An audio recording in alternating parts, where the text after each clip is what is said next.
ਛੱਡ ਗਿਆ ਨਾ ਮੈਨ। ਛੱਡਿਆ ਨਹੀਂ, ਮੈਂ ਵਾਪਸ ਆਵਾਂਗਾ। ਪਹਿਲੇ ਤੇ ਤੈਨੂੰ ਬੜਾ ਸ਼ੌਕ ਹੁੰਦਾ ਈ, ਆਂਦੇ ਸਾਰ ਸਭ ਤੋਂ ਪਹਿਲੇ ਤੂੰ ਮੈਨ ਚਲਾਉਂਦਾ ਈ।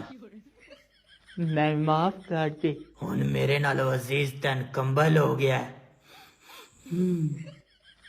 ਯਾਰਾ ਨਾਰਾਜ਼ ਤੇ ਨਾ ਹੋ। ਕੀ ਕਮੀ ਰਹਿ ਗਈ ਆਈ ਮੇਰੇ ਪਿਆਰ ਵਿੱਚ ਕਿ ਮੈਂ ਹਵਾ ਘੱਟ ਦਿੰਦਾ ਈ, ਚਲਦੇ ਚਲਦੇ ਬੰਦ ਹੋ ਜਾਂਦਾ ਈ, ਜਾਂ मैं अपना कैपेसिटर सार के तेरा खर्चा करवांदा है। नहीं यार, नहीं नहीं, हमें तो अपनों ने लूटा, गैरों में कहाँ दम था, हमें वहाँ छोड़ दिया गया जहाँ सूरज कम था।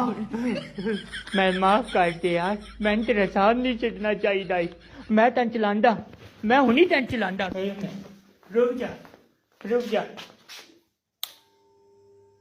हाँ ठीक है। ओए ए पक्खा किस चलाया? बंद कर अपने प्यो नू। क्यों